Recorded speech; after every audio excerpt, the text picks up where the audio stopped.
क्यों तुम्हारे इतने पढ़ने के बाद भी एग्जाम में नंबर नहीं आते? क्यों भर भर के आंसर लिखने के बाद भी कहीं ना कहीं नंबर कट जाते हैं? क्यों? क्योंकि तुम में से आधे से ज्यादा लोग को प्रॉपर आंसर राइटिंग ही नहीं आती। इसलिए बहुत बार बहुत पढ़ने के बाद भी तुम्हें वो रिजल्ट नहीं मिलता जो तुम्हें एक्सपेक्टेड रहता है। लेकिन तुम्हें टेंशन लेने की कोई बात नहीं है। सिर्फ इस एक वीडियो के बाद तुम्हारी आंसर राइटिंग यहां से पहुंचने वाली है यहाँ पे, और तुम्हें अपने रिजल्ट में इंस्टेंट 5 से 10% का इंप्रूवमेंट देखने को मिल सकता है अगर तुम मेरी बातों को फॉलो करते हो। भाई देखो, आंसर आना is a different thing, but उसको लिखने का भी एक तरीका होता है। और मैं इस वीडियो में तुम्हें वही बताने वाला हूं। मैं तुम्हें बताने वाला हूं कि कैसे हमें एक आइडियल आंसर लिखना चाहिए। साथ ही मैं तुम्हें एक टिप बताने वाला हूं कि अगर तुम्हें किसी क्वेश्चन का आंसर थोड़ा पता है, पूरा नहीं पता, तब भी तुम मेरी टिप के साथ, जो चीजें मैं तुम्हें बताने वाला हूं उसके साथ, उस आंसर को तुम लिख के पूरे नंबर पा सकते हो। और एग्जामिनर तुम्हें पूरे पूरे नंबर देगा, उसे लगेगा कि भैया ये बच्चा तो बहुत ज्यादा ही अच्छा है। तो स्टार्ट करते हैं हम अपने आज के टॉपिक को। हमारा टॉपिक है कि भैया कैसे प्रॉपर आंसर राइटिंग करनी है और अपने रिजल्ट में इंक्रीमेंट लाना है with the help of ideal answers. ठीक है, तो भैया टॉपिक क्या है? Answer writing. सारे एग्जाम्स के लिए, चाहे 9th हो, 10th हो, 11th हो, 12th हो, कोई भी एग्जाम है, जितनी चीजें मैं बता रहा हूं अगर तुम फॉलो करोगे तुम्हें बहुत मेजर डिफरेंस देखने को मिलेगा। तो भैया अगर हम आगे बढ़ते हैं, ठीक है, बिना किसी देरी के, तो देखो, अगर हम आगे बढ़े, ठीक है, और आगे की बात करें, तो सबसे पहली बात कि भैया वाई 80% स्टूडेंट लूज मार्क्स। 80% बच्चे ऐसे हैं कि जिन्हें नंबर का नुकसान झेलना पड़ता है क्योंकि उन्हें आंसर राइटिंग अच्छे से नहीं आती। क्या मेन 4 गलतियां हैं जो वो करते हैं, और सबका सॉल्यूशन बताने वाला, तुम्हें बस लास्ट तक बने रहना है। ठीक है, सबसे पहली चीज भैया, अनक्लियर आंसर। लिखा है आंसर लेकिन समझ नहीं आ रहा कि हमारे कवि कहना क्या चाह रहे हैं। और जब समझ नहीं आएगा कि भैया तुम कहना क्या चाह रहे हो, तो एग्जामिनर तुम्हें नंबर कैसे देगा? ठीक है, उसको समझ आएगी बात तभी तो वो आंसर के नंबर देगा। ठीक है, दूसरा पॉइंट क्या है भैया? Poor presentation. आंसर तो लिखा है, ठीक है, लेकिन पॉइंट इधर लिखा है, हेडिंग उधर लिखी है, कोई प्रेजेंटेशन नहीं है, खिचड़ी बना दी है। भैया थोड़ा सा अच्छे से लिखेंगे ना, एग्जामिनर को समझ आएगा तभी तो नंबर देगा। ठीक है, उसके बाद वीक स्ट्रक्चर। पता ही नहीं है कि आंसर पॉइंट वाइज लिखना है, पैरा वाइज लिखना है, हेडिंग डालनी है कि नहीं है, डायग्राम बनाना है कि नहीं है, किसमें क्या करना है, सब कुछ बताऊंगा। ठीक है भैया, डायग्राम, ठीक है, कुछ कुछ ऐसे इजी इजी डायग्राम रहते हैं और कुछ क्वेश्चन में तुम उसे बनाना जरूरी होता है, लेकिन तुम उसको क्या कर देते हो? स्किप कर देते हो।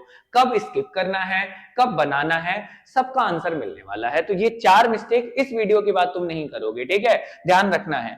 आगे अगर हम आते हैं, ठीक है, स्टार्ट करते हैं, तो सबसे पहली चीज, हमारा 3 स्टेप का आज का आंसर फॉर्मूला हम देखने वाले हैं। 3 स्टेप का आंसर फॉर्मूला क्या है? देखो, सी का मतलब है कंटेंट।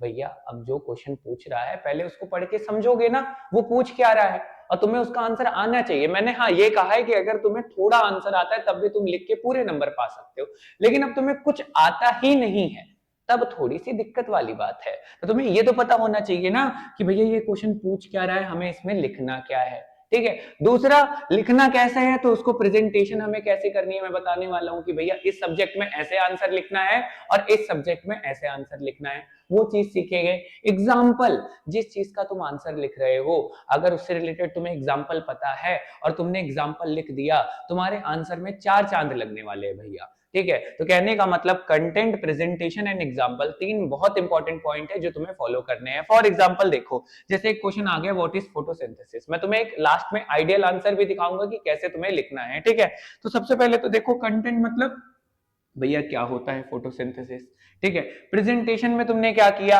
अगर तुम एक छोटी सी लीफ वगैरह बना के दिखा सकते हो, ठीक है, पॉइंट वाइज आंसर लिखने हैं, नीट एंड क्लीन रखना है। एग्जांपल तुमने भैया उसकी इक्वेशन बता दी कि ये होता है, तुमने लिख दिया, एग्जामिनर खुश होकर तुम्हें पूरे पूरे नंबर देगा। ठीक है, लेकिन अब भैया हमें इसी की तो दिक्कत है, यही तो हमें नहीं आता, तो हमें यही सीखना है आज। ठीक है, अगर हम आगे आते हैं, आगे बात करते हैं। ठीक है, तो देखो भैया, ये जो हमारे टॉपर वाले लोग होते हैं, ठीक है, जो तुम्हें लगता है चांद से आए हुए हैं, ये कुछ चीजें फॉलो करते हैं अपने आंसर राइटिंग में। क्या फॉलो करते हैं? देखो क्या लिखा है, PHB, पॉइंट, हेडिंग, और बी से क्या हो गया, ब्रीफ एक्सप्लेनेशन। देखो, भर भर के आंसर लिखने से नंबर नहीं मिलते, तुम्हें प्रेजेंटेशन के नंबर मिलते हैं। जब तुम आंसर लिख रहे हो, और यहीं पे एक टिप आती है, हो सकता है तुम्हें कोई क्वेश्चन है उसका आंसर पूरा नहीं आता, थोड़ी सी चीजें पता है, लेकिन तुम इस पॉइंट को फॉलो करके पूरे नंबर उसमें पा सकते हो। पॉइंट को कैसे फॉलो करना है? सबसे पहली बात तो देखो, अगर तुम्हें कोई आंसर अच्छे से आता है तो तुम उसे पॉइंट वाइज लिखोगे, नहीं आता तो पैरा में लिखोगे, अच्छे से आता है तो पॉइंट वाइज लिखोगे, नहीं आता तो पैरा में लिखोगे। दूसरी बात, जब भी तुम आंसर लिख रहे हो तो एक प्रॉपर हेडिंग देके अपना आंसर स्टार्ट करो, ठीक है। उससे दो तीन चीज होगी, एक स्ट्रक्चर होगा, अच्छा देखने में लगेगा, ठीक है, एग्जामिनर को लगेगा भैया बच्चे ने अच्छे से प्रेजेंटेशन की है, ठीक है। तो हो सकता है कि उसमें तुम्हारा आंसर थोड़ा सा ढीला हो, लेकिन तुम्हारी प्रेजेंटेशन के चलते तुम्हें नंबर मिल जाए, ठीक है। दूसरी चीज, ब्रीफ एक्सप्लेनेशन। अब ये क्या है? देखो, तुमने हेडिंग डाली, ठीक है, हेडिंग डालने के बाद अब तुम्हें एक्सप्लेनेशन देना है, ठीक है। अगर तुम्हें अच्छे से आता है डिटेलिंग में लिखो, अच्छे से नहीं आता तो हेडिंग डाली, हेडिंग के बाद तुमने कीवर्ड डालने हैं, अभी मैं एग्जांपल के साथ बताऊंगा कैसे, प्रॉपर एग्जांपल बताऊंगा, और उसके बाद तुम्हें उसको क्या कर देना है, एक्सप्लेन कर देना है।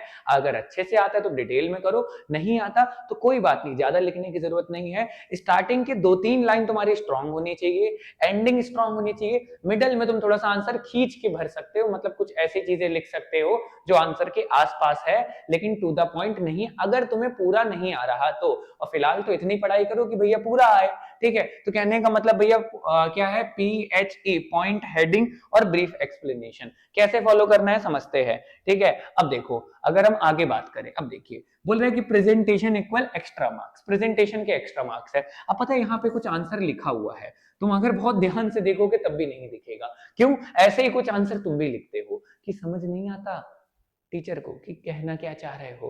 तो प्रेजेंटेशन में क्या क्या पॉइंट ध्यान रखना है भैया? हैंड राइटिंग नीट होनी चाहिए, सुंदर लिखना इज अ डिफरेंट थिंग और नीट लिखना इज अ डिफरेंट थिंग। भैया वर्ड के बीच में प्रॉपर गैप है, एक आंसर खत्म हुआ तो दूसरे आंसर को शुरू कर रहे हो तो 2 लाइन का गैप दे सकते हो, ठीक है। एग्जामिनर जो कॉपी दे रहा है वो तुम्हारे घर से नहीं आ रही, एक पेज बचा लोगे तो कुछ होगा नहीं, ठीक है। तो ये चीज ध्यान रखनी है, स्पेसिंग प्रॉपर देनी है, हर नए आंसर के लिए तुम्हें नई लाइन, ठीक है। कीवर्ड, अगर तुम्हें अपने आंसर में कुछ मेन वर्ड लिख रहे हैं कि भैया ये वर्ड तो इस आंसर में इंपॉर्टेंट है, तो उसको क्या कर दो, अंडरलाइन कर दो। ओवर राइटिंग नहीं करनी, ठीक है। अब ओवर राइटिंग का मतलब क्या है? देखो, दो तीन चीजें ओवर राइटिंग में। सबसे पहली बात तो किसी आंसर को हद से ज्यादा लिख दिया तो बाकी के लिए टाइम नहीं बचा। दूसरी बात, एक चीज को लिखा उसी के ऊपर काट के फिर से लिखा, ठीक है, समझ ही नहीं आ रहा। तो थोड़ा सा ये सारी चीजों का ध्यान रखना है, कैसे? सारी चीजें बता रहा हूँ, ठीक है। तो सबसे मेन चीज तो हैंड राइटिंग नीट रखनी है, स्पेसिंग देनी है, नई लाइन हर आंसर के लिए, ठीक है। कीवर्ड अंडरलाइन कर दोगे और समझ आना चाहिए, ऐसा लिखना है, ओवर राइटिंग नहीं करनी, ज्यादा नहीं लिखना है हद से ज्यादा, जिससे बाकी चीजें छूट जाए। भाई लिखना सब है ना, सारे आंसर लिखने हैं, ठीक है। अब अगर हम आगे बात करें कितना लिखना है किसमें, ठीक है। तो अगर 1 मार्क का क्वेश्चन है, 1 से 2 लाइन में अपना आंसर कंप्लीट कर लो। भैया 2 मार्क का है तो 3 से 4 लाइन, 5 लाइन तक ले जाओ, ठीक है। 3 मार्क का है तो 6 से 7 लाइन, और 5 मार्क का है तो 10 से 12 लाइन, और अगर डायग्राम उसमें इन्वॉल्व है तो डायग्राम बना दो, तुम्हारे नंबर पूरे के पूरे मिल जाएंगे। अगर हम आगे बात करें, ठीक है, सब्जेक्ट वाइज बात करें कि सब्जेक्ट वाइज हमें आंसर राइटिंग में क्या ध्यान रखना है, किन पॉइंट्स को ध्यान रखना है कि अगर हम फॉलो करेंगे तो हमें बहुत अच्छा हमारा आंसर निकल के आएगा। सबसे पहली बात, इंग्लिश हिंदी में पैराग्राफ में आंसर लिख सकते हो। अगर उस स्टोरी का तुम्हें कोई लाइन याद है, कोई कोट याद है कि इसने इससे ये बात कही थी, उसको लिख दोगे, 4 चांद लग जाएंगे, एग्जामिनर को लगेगा बच्चे ने पढ़ाई करी है, भैया बहुत पढ़ाई करी है, ठीक है। समरी लाइन क्या है? आंसर जब लिख रहे हो, जब आंसर एंड हो रहा है तो एक कंक्लूजन टाइप का कि भैया हम इस क्वेश्चन में ये चीज इसने इसलिए करी थी, ठीक है। तो समरी लाइन तुम्हें इंक्लूड करनी है। तो पहली बात, पैराग्राफ में आंसर लिखना है, कोई लाइन याद है चैप्टर की वो पेस्ट कर दो, मजा ही आ जाएगा एग्जामिनर को, ठीक है। समरी लाइन लास्ट में कंक्लूजन कर देना है, ठीक है। साइंस की बात करें तो भैया डेफिनेशन जो पूछ रहा है, डायग्राम बना सकते हो बायो वगैरह में, बना दो, ठीक है। केमिस्ट्री में फॉर्मूला याद है, लिख दो, ठीक है। फिजिक्स में फॉर्मूला याद है, लिख दो, नंबर मिलेगी मस्त मस्त, ठीक है। एसएसटी की बात करें भैया, फ्री के नंबर मिलते हैं एसएसटी में अगर बच्चे के पास दिमाग हो। पहली बात तो पॉइंट वाइज आंसर एसएसटी में बहुत ज्यादा प्रेफर किया जाता है।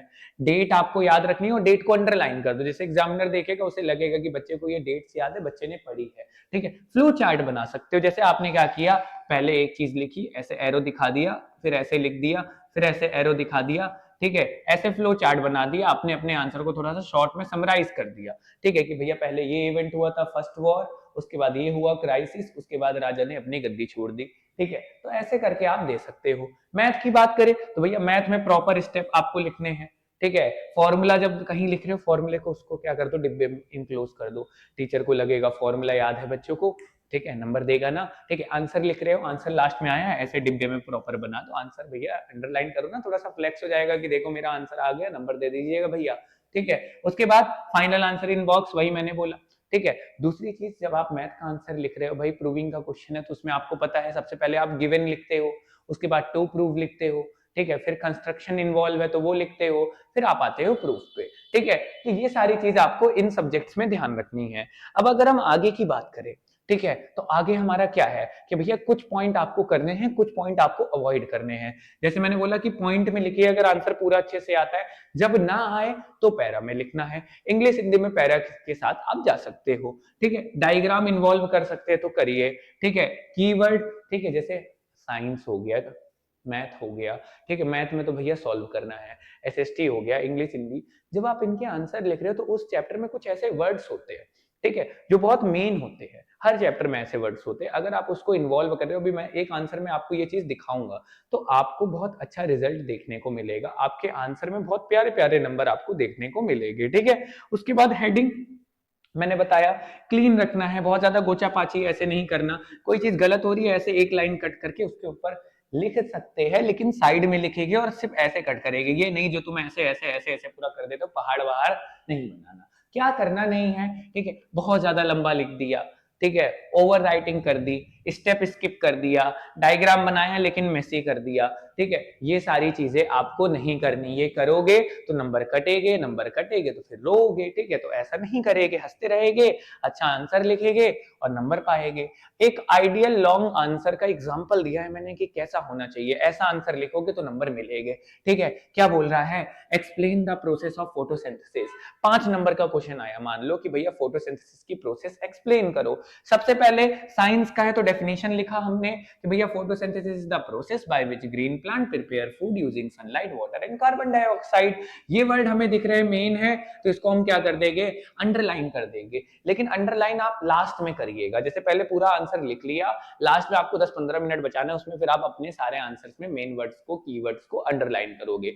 स्टार्टिंग में अंडरलाइन किया उसके चक्कर में एक आंसर ही छूट गया तो करते रहेगी फिर अंडरलाइन, है कि नहीं। ठीक है, उसके बाद देखिए अब उससे रिलेटेड हमने कुछ पॉइंट्स लिख दिए और प्यारा आंसर हो गया। ठीक है भैया, पहला पॉइंट, दूसरा पॉइंट, तीसरा पॉइंट, चौथा पॉइंट, 5 नंबर का था, 5 पॉइंट लिख दिए, चेक करता जाएगा, एग्जाम्पल आ रहा है एग्जाम्पल लिख दिया। ठीक है, उसके बाद लास्ट में कंक्लूडिंग स्टेटमेंट, साइड में एक प्यारी सी पत्ती बना दी, सनलाइट दिखा दिया, ग्लूकोज ऑक्सीजन दिखा दिया, नंबर मिलेंगे बहुत प्यारे प्यारे।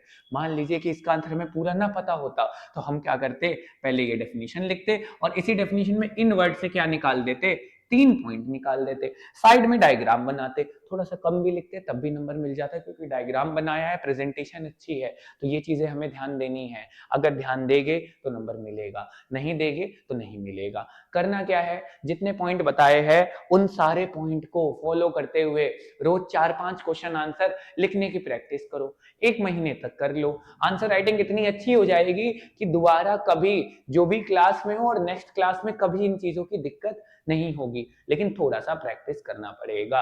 अगर चाहते हो कि इसी तरह के टॉपिक पे तुम्हें वीडियोस मिलती रहे तो भैया जो भी हमारा मुद्दा होता है, ठीक है, लाइक शेयर वगैरह वाला ये सब अपना देख लेना, मन करेगा तो। ठीक है, किसी और टॉपिक पे वीडियो चाहिए तो बता सकते हो, आज के लिए इतना ही, धन्यवाद।